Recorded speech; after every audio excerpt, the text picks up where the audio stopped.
और इस हिस्से से सिलाई के मार्जिन जितना हिस्सा फोल्ड करके प्रेस कर लेंगे। ये देखें ऐसे कटिंग किए हुए तमाम पीसेस के दोनों साइड से भी सिलाई के मार्जिन जितने कपड़े को फोल्ड करके प्रेस की मदद से बिठा लेंगे। ये देखें हमने सिलाई के मार्जिन जितने कपड़े को फोल्ड करके प्रेस की मदद से बिठा लिया है। अलबत्ता फोल्ड करके प्रेस करते हुए हमने हल्का सा भी इन पीसेस को खींचा नहीं है, बल्कि अपनी जगह पर रखते हुए प्रेस की मदद से बिठा लिया है। अब हम अपनी शर्ट की सीधी साइड को ऐसे सेट करके रख लेंगे। फिर हम जॉइन लेस लेंगे और जॉइन लेस के सिरे वाले हिस्से पर इस तरह से ग्लू अप्लाई करेंगे और शर्ट के इस हिस्से को हल्का सा भी खींचे बगैर हम जॉइन लेस के सिरे वाले हिस्से पर इस तरह से पेस्ट कर देंगे।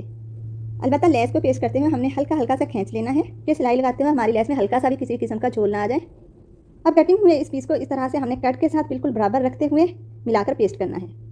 ऊपर वाली साइड से इस पीस को हम सेंटर क्रीज के बराबर रखेंगे, ये देखें ऐसे, और नीचे से सिरे वाले हिस्से को हमने कट के बराबर रखना है, ये देखें ऐसे। ठीक है, ये देखें ऊपर वाली साइड से ये पीस बिल्कुल सेंटर क्रीज के बराबर है। सेंटर क्रीज से जो एक्स्ट्रा लेस है इसे भी हम ऐसे कट कर देंगे। ठीक है, अब शर्ट के इस साइड पर भी हमने सेम इसी तरह से लेस को पेस्ट करना है। ये देखें लेस की सीधी साइड को हम इस तरह से ऊपर की तरफ रखेंगे और लेस के सिरे वाले हिस्से पर इस तरह से ग्लू अप्लाई करेंगे और लेस को हल्का सा खींचते हुए हम शर्ट को बगैर खींचे लेस के ऊपर पेस्ट कर देंगे। ये देखें ऐसे। ठीक है, इस चीज़ का आपने बहुत ही ध्यान रखना है। तो इस साइड से हमने लेस पेस्ट कर ली है।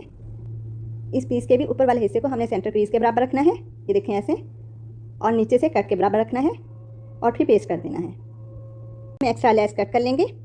सेम इसी तरतीब से हम जॉइन लेस को और बकिया पीसीस को ग्लू की मदद से पेस्ट कर लेंगे।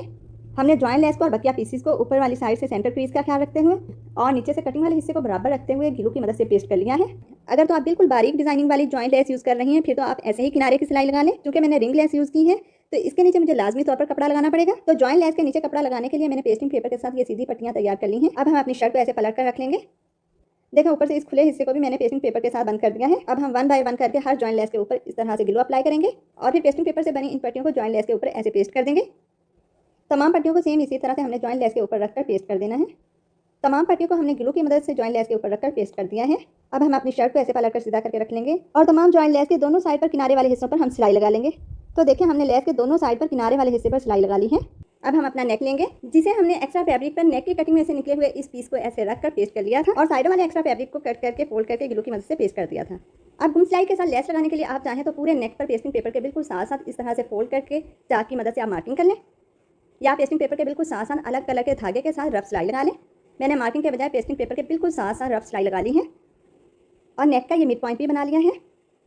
अब हम अपनी लेस लेंगे। लेस का जितना हिस्सा नेक के राउंड हिस्से में आएगा तो अपनी लेस को अच्छे तरीके से राउंड हिस्से में घुमाने के लिए इस पर हम छोटे छोटे कट लगा लेंगे। लेस कुछ इस तरह से हमने पूरे नेक में अपनी लेस पेस्ट कर ली है। अब हम अपनी शर्ट लेंगे। मैंने प्रेस की मदद से शर्ट की सेंटर क्रीज बना ली थी। अब हम शर्ट के मिड पॉइंट को और नेक के मिड पॉइंट को ऐसे मिलाकर रखकर सेंटर में सिलाई लगा लेंगे।